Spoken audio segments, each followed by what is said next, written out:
Hi guys, so this is a follow-up to the last video I made. That was an unboxing where I got a lot of this stuff from Japan.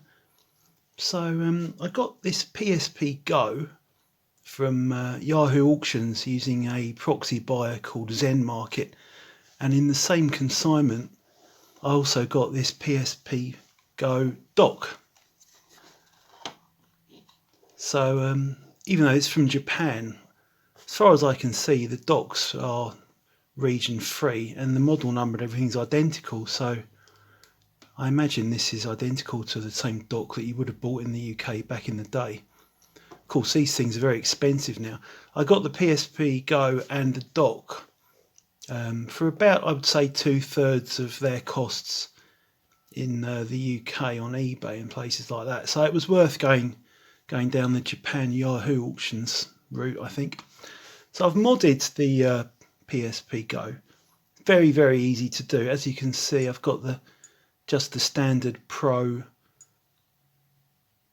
mod files there, which is just a matter of putting those on via a USB cable onto a stock PSP or PSP Go and then running them. And it's modded. It's modded enough for my uses anyway. It's not permanently modded, but it's modded perfectly adequately for me to play games, any games I put on there, which is all I need really. So the other thing I've done since setting it up is pairing the Go with this PS3 controller. Now the whole point in getting this dock, which is ridiculously expensive really for what it is, like this goes for about £100 in the UK on eBay and stuff, and the PSP Go itself is getting near that kind of price now as well. The whole point in doing this was the dock is the only thing that allows you to plug power and the TV cable, the video out cable, which I have here out of shot. So that is an official Sony PSP Go component video cable, and that's plugged into the back of the dock you see there, along with the power supply unit, which is just a standard PSP power supply. So I already had one of those, so that's one thing I didn't need to spend any money on. So you might be glad to know it will save you about 10 quid. If you've already got PSP power supply, at least you don't need to get one of those as well. So with this dock you can have power and video output combined to the Go at the same time, because the Go only has one port just about here, which of course lines up with this plug here when it's in the dock, and that you cannot get a cable to do all of those things at the same time. Sony made you buy this dock to do that. And of course you also have to have a PS3, believe it or not, to pair up the PS3 controller with the PSP Go. You can't just do it between this and this. You need to have a PSP bridging the connection the first time you do it, which is another bit of proprietary nonsense from Sony, just like the dock is really. But there you go, that's Sony for you. So I did say this was the only official way to have power and TV out from the PSP Go. That's not entirely true, and I also have this. Now this is a dodgy Chinese cable that has been out of production for a long time. They still come up now and again, and I was very lucky to get this, made by a company called Tiny Bee. It was back in the day. It was sold on AliExpress and things like that. I have opened it to make sure it works, but I got this in advance before I got the dock, but now I don't really need it because I've got the dock. But basically what this is a clone of the PSP Go component cable, the official one, but it actually has a USB. You can see there on the inside there's a USB there as well, which they've kind of broken out, these clever clone guys in China. So this essentially this does the same job as the dock, and this was on sale when it was available for obviously a lot cheaper than the dock. So this is a nice little thing, nice little object of interest to have, but I'm never actually going to use it now I've got the dock. So that's about all there is to say really. I've got the PSP Go, fits nicely in the dock like that. and I will now do some video captures on my favourite games, which is the whole reason I went to all the bother of getting this stuff. So hopefully that'll be of interest, and I'll see you in a second when I've hooked up my video capture. So here we are with the PSP Go hooked up to my RetroTink 5X. So this is a smattering of games that I have on here. I'll play through a few of these. These are the Pro custom firmware update files, which I mentioned before, very easy to use. They just open up the, they just jailbreak it temporarily so that these games I put on will run.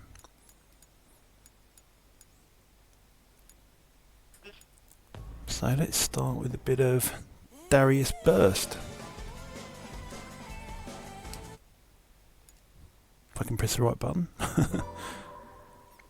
The context of X and circle for the PSP keeps changing, especially if you're mixing up Japanese games and Western games, which I am. So apologies if I keep going back a level instead of forward on menus and what have you. It keeps happening all the time, unfortunately. Right, so the RetroTink is currently on completely default settings, and this is the resolution that comes out via the component cables without any modification at all. So back in 2009, this is just what you would have had to put up with, just having this small window in the middle of the screen. Of course, I suppose even back then you might have been able to rely on some kind of image manipulation that your TV could do. Or maybe even the FrameMeister. I've never had a FrameMeister, but I believe it was around in the late 2000s. But so what I've done is I've saved a few profiles on my RetroTink. Slot 2. This is the best I've been able to work out how to get. It's probably not the best you can do, but just with 10 minutes fiddling around. This is the maximum number of maximum amount of screen real estate I've been able to get. Hopefully without just distorting it. Though I don't think the aspect ratio is completely correct, but I don't wish to spend another 4 hours trying to fiddle around with that at the moment. Just want to make the video. If any of you have got any experience of using RetroTink with the PSP Go, if you've got any advice and what have you, feel free to leave some comments. So I haven't unlocked anything in this game yet. I think I've only just done 2 or 3 levels, but it's a great game. This is of Darius Burst, of course. The original Darius Burst that came out, there's been one or more newer versions of it for newer consoles. I haven't played any of those. This is a great game.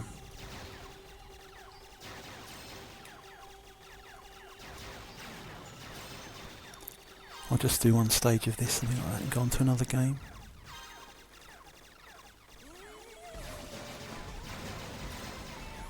I know next to nothing about this game, so don't cringe too much if I do anything ridiculous. I know where the fire button is, I know how to move around, and I know you've got to collect those orbs. It's about as much as I know. I do know about the super laser type thing. I haven't quite worked out what the point of it is. I know it builds up in that meter in the bottom left.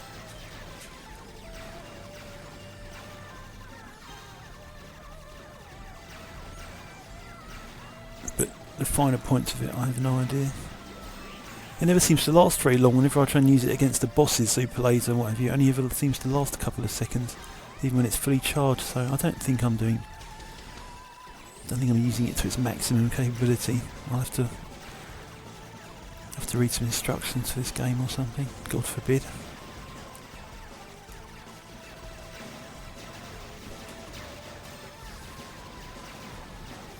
So this is a lovely looking game.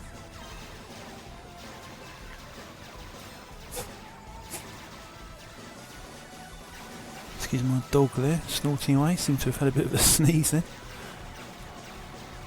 If you hear my dog barking at random things, then I apologise in advance.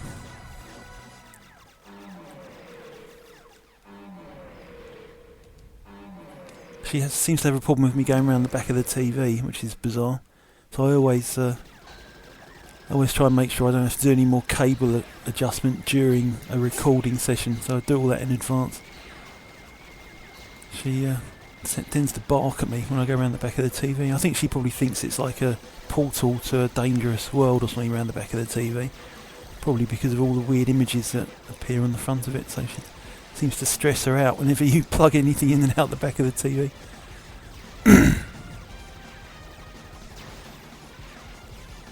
There's one of these wonderfully animated fish bosses, as all Darius games have.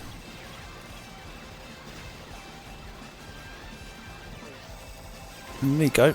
Now, I tried firing my big laser into that pink laser. My one's blue. It kind of worked, but it runs out damn fast. I'm sure I'm not doing something quite right there. So that is Darius Burst.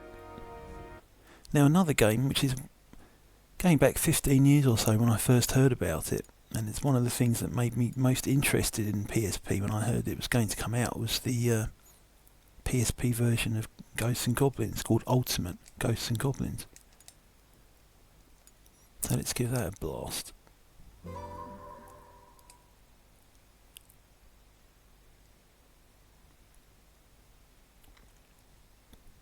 I do think this is an absolutely gorgeous game. Music, graphics.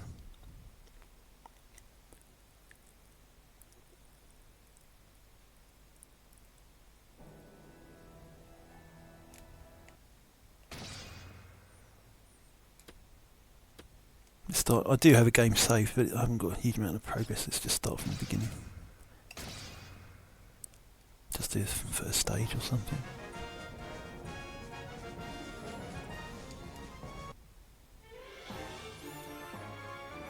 So yeah, this game I think is one of the nicest looking and sounding games that's ever been made. They were clearly, I think it was an early title for the PSP, and Capcom's clearly got all the big guns on this one, because the amount of detail in the backgrounds and the animation, even though it's polygon, it still looks like sprite, especially with these chunky PSP pixels. It really does still look like bitmap art in a way. It's like the perfect combination of polygons and bitmap graphics, really, isn't it?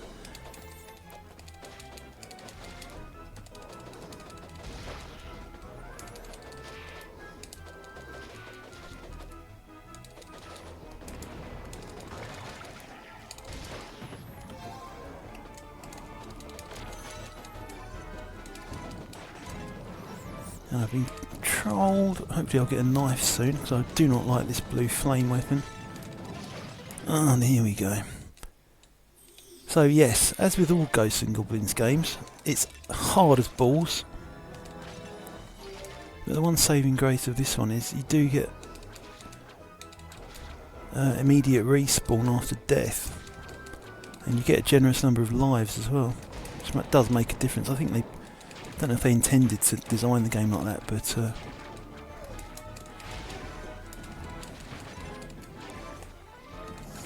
they probably realised how flipping hard it was after they made it and cranked up the life count to make up for it.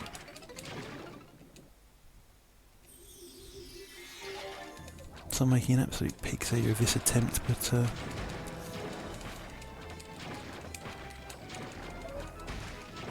game like this, very difficult to talk and play at the same time. Maybe I can just jump through him, use some invincibility. I don't think you can do that actually. So you haven't even got the double jump at the moment, so I can't jump very high. Let's do a magical boom. Yes, there we go. And I'm going to land in there.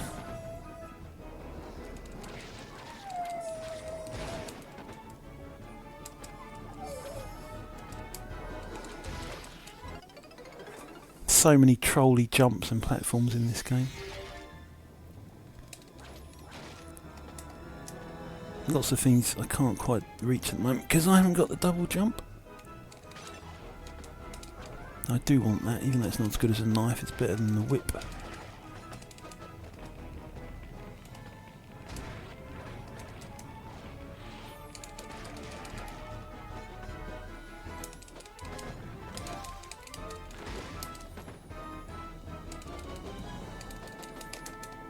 And they've positioned these cauldrons so that you always land in them, unless you're really on the ball and remember exactly how to not land in them. It's all intentional, of course. And then that's going to drop me in there. Yes, there you go. Thought I was going to jump over there, but the hand caught me and dropped me in it anyway. That is absolutely typical of this game. I do love it though, as hard as it is. It just means it's going to take me longer to finish. I think I've got to about stage 4 saved so far.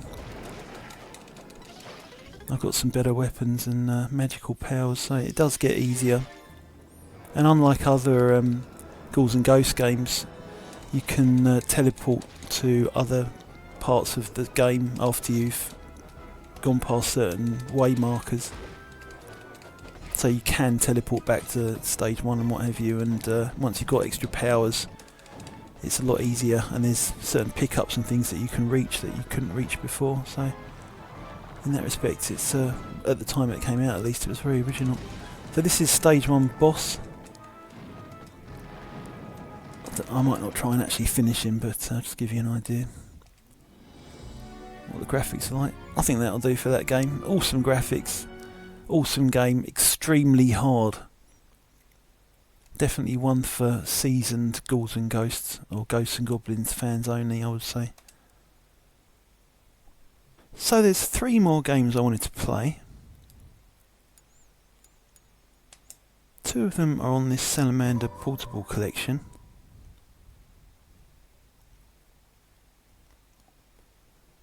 It's horrifically expensive, this Salamander portable collection for the PSP. I think it goes for like £80 or £100 now, or more probably. So let's just have a quick go on Salamander 2.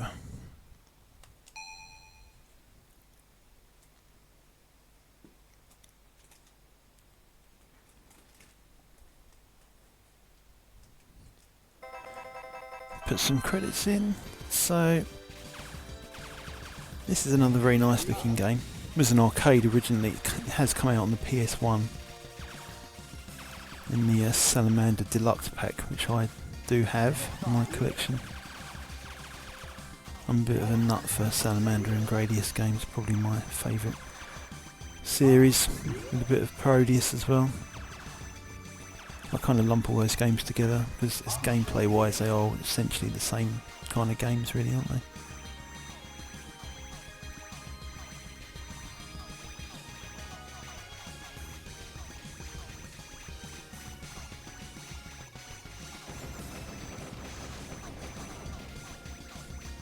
So this has got some very nice pixel bitmap graphics, this game. Fantastic music.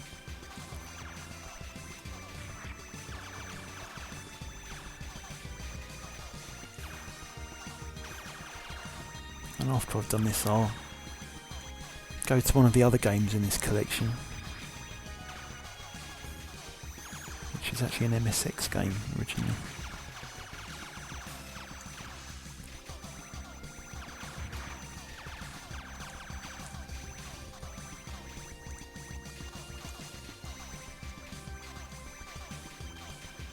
So this is Salamander 2.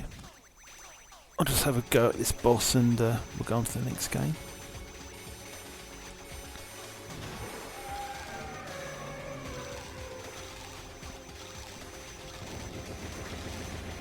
Yeah, I'm not sure if I've mentioned it already in the video, but this is definitely the best way I've found so far of playing PSP games on the TV. Better than emulation, better than using the PS TV.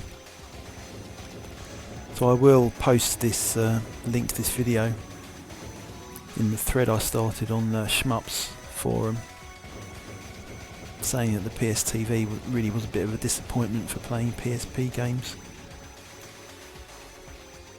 I'll put a link to that in the description as well if anyone's interested in going to have a look at that thread.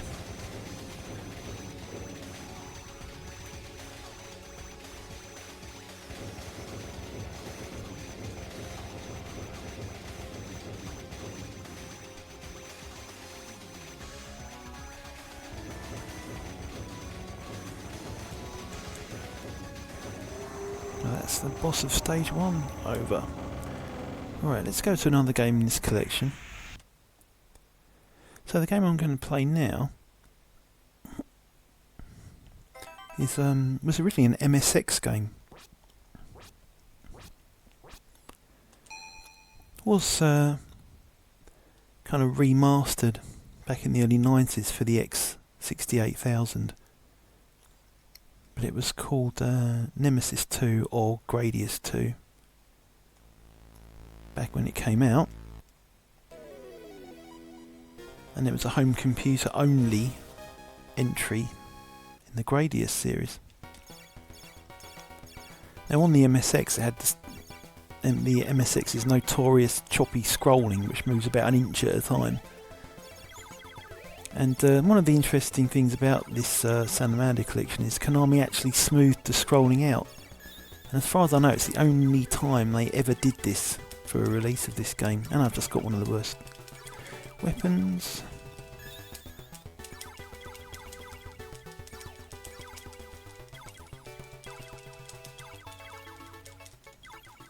Let's see if I can survive a double long enough to go back to a decent gun.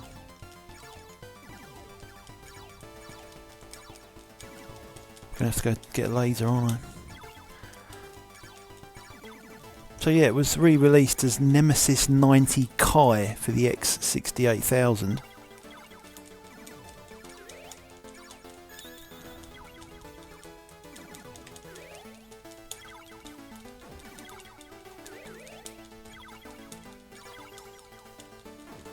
Where they redid the graphics, the music. Obviously the scrolling was good on that one. Oh, thank God, a decent gun. Right, we're back in the game.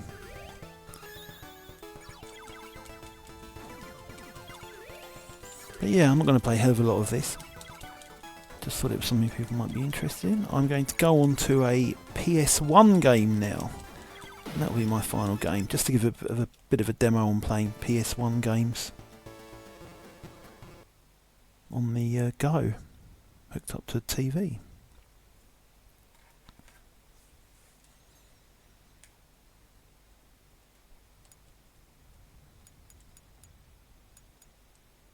And it's Einhander. Absolutely fantastic shmup. Apparently by ex-Konami guys, even though it was published by Square, which would explain why Square made a shmup, which is not something they would normally choose to do, I wouldn't have thought. So I've got to choose a different profile for PS1, because the resolution and aspect ratio is completely different. So I've got another profile saved in slot 3, and that should give us some nice full screen PS1.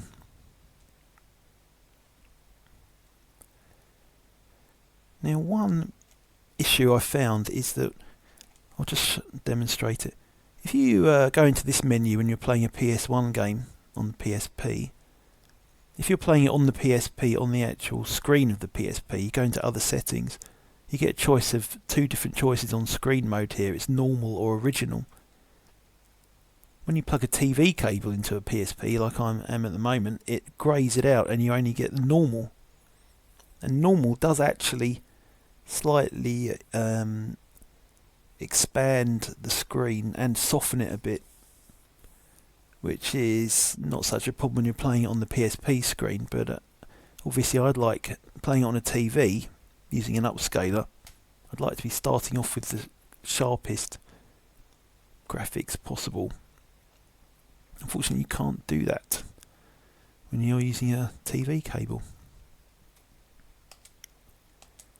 Let's go back to the game.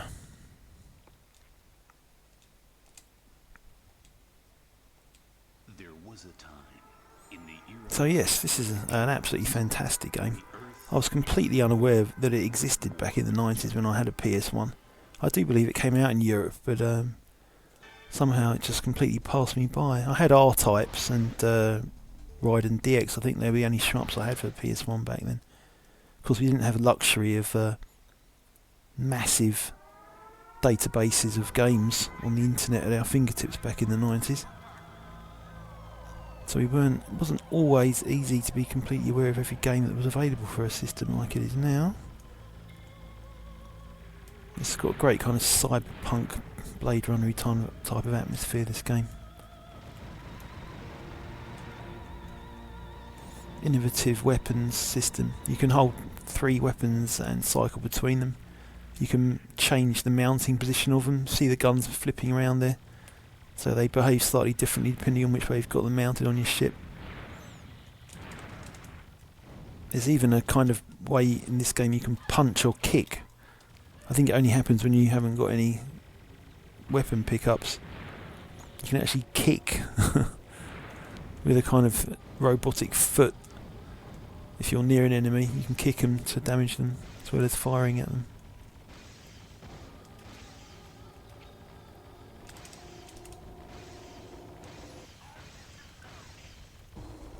I do think they kind of sorted out the notorious PS1 texture warping when they implemented PS1 support on the PSP, because it's not anywhere near as noticeable.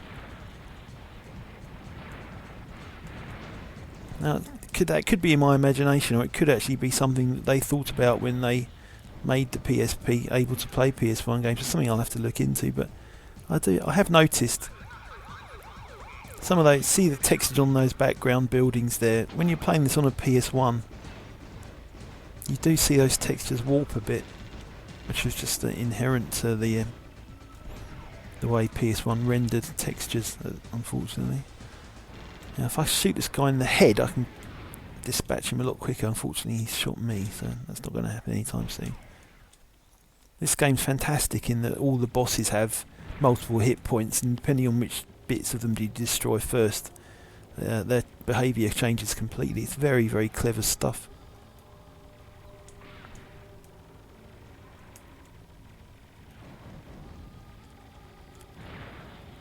So yeah, so this is what PS1 looks like through a component cable being played on a PSP Go. Now, lag-wise, it's fantastic. What I was saying before about how it's much better than playing on a PSTV. The problem with PSTV was input lag. It's just terrible, I found, especially playing PSP games. I did notice it wasn't great on Vita games as well. Now I've got to shoot his head.